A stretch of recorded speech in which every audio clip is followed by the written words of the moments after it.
जागा विचारांची दिशा नव्या महाराष्ट्राची।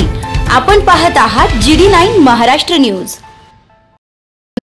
येवला तालुक्यातील मानोरी बुद्रुक येथे सोमवारी मध्यरात्री दिनकर यशवंत शेळके यांच्या 20 गुंठे टोमॅटो पिकांचे उभ्या झाडासह अज्ञात इसमानं नुकसान केल्याची घटना घडली असून या घटनेत सुमारे 2 ते 2.5 लाख रुपयांचे बिल जमा शेतकऱ्यांचे आर्थिक नुकसान झाले असल्याची माहिती शेतकरी दिनकर शेळके यांनी दिली आहे।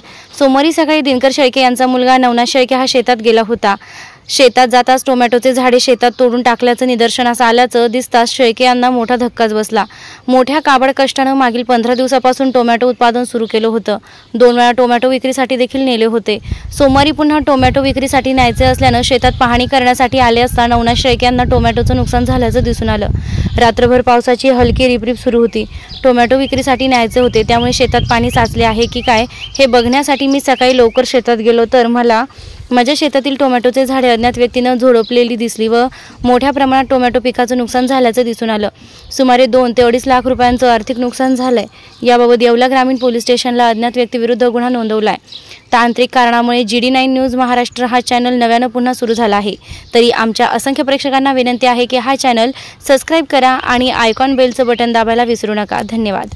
GD9 न्यूज महाराष्ट्रासाठी गजानन देशमुख, येवला।